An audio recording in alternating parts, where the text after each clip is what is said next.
Les gars, vous n'êtes pas prêts pour Absolute Killer Croc. Bordel, tout ce comics, c'est du pur cauchemar. Ok, voilà le délire.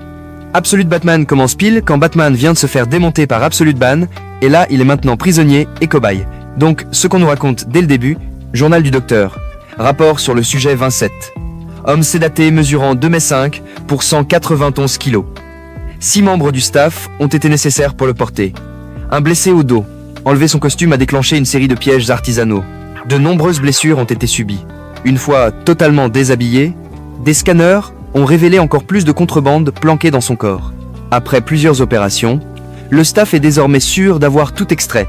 Parmi les objets confisqués, billes de gaz lacrymogène, billes d'acide, billes explosives, billes sédatives, billes hallucinogènes, un kit complet de crochetage, sarbacane, lame pour les doigts, lame pour les articulations, lame pour les orteils, dague à pousser, dague de trancher, shuriken de lancer et une énorme massue cloutée.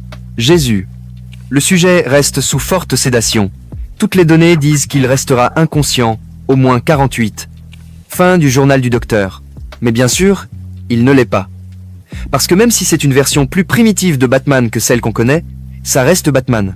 Donc voilà ce qui se passe. Bruce Wayne chope un petit stylo qu'il avait planqué dans ses gencives, toujours le pragmatique, et évidemment, ça lui permet de s'échapper quelques instants.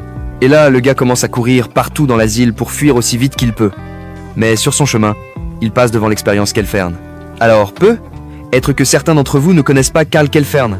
Ce mec est grave dérangé. Franchement, ça fait flipper de voir à quoi il ressemble dans l'univers Absolute. À la base, Karl Kelfern, c'était déjà une créature mutilée, toute déformée, avec une structure osseuse chelou, etc. L'un des mutants les plus hardcore de l'univers Batman. Il a une force surhumaine et peut guérir presque toutes ses fractures. Mais c'est toujours immonde quand il le fait. Le plus fou, c'est qu'on croise ici plein de versions tordues et mutilées des méchants qu'on connaît. Genre, le docteur reprend la parole. Journal du docteur. Le sujet s'est échappé et est actuellement en fuite. Premières images le situaient dans le complexe sud-ouest. Maintenant, il serait dans le secteur de transmutation et plasticité, peut être en route vers le biome d'argile. Et là, ça devient dingue. Pendant qu'il marche, une voix venue d'en dessous gémit « Ça fait mal, ça fait si mal ». Et devinez quoi? C'est Clayface. Mais ici, Clayface, c'est pas juste un mec qui change de forme. On dirait un amas de plusieurs personnes fusionnées en une espèce de grosse masse informe. Complètement barré. En plein milieu, Bane réapparaît.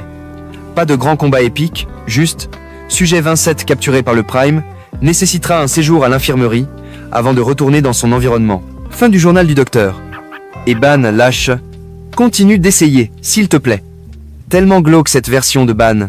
Ensuite, on a un flashback façon montage d'entraînement entre Waylon Jones, aka Killer Croc, et Bruce Wayne. Waylon s'entraîne pour un combat contre Bibo Wabowski. D'habitude, Bibo c'est juste un fan de Superman. Et là, je me dis, je crois que Scott Snyder a transformé Bibo en Ban. Bref, c'est important car ça montre le lien d'amitié entre Bruce et Waylon. Waylon doute de lui. Mais Bruce lui redonne confiance. En parallèle, la mère de Bruce le cherche. Mais bon, revenons à ce qui vous intéresse. Le docteur reprend. Journal du docteur. Rapport sur le sujet 27 aux 45 jours. Après sa rencontre avec le Prime, il est resté combatif un temps, nettoyant le sol des excréments de chauve-souris et maintenant son environnement. Mais au bout de 20 jours, comme les sujets 4, 6, 10, 11 et 20 et un avant lui, il a semblé accepter sa situation, devenant docile, puis abattu. À 30 jours, il a refusé de s'alimenter. Donc on lui a mis une sonde. Depuis, il ne bouge presque plus, même quand le staff vient nettoyer. Conclusion. Le sujet 27 a enfin sombré dans une soumission totale. Fin du journal. Mais dès que le staff entre, Batman lui fout un coup de pied dans la tronche et dégomme tout le monde. Mise à jour. Le diagnostic du staff était être prématuré. Il semble que la docilité du sujet 27 n'était qu'un rôle pour préparer une nouvelle agression. Et là c'est énorme.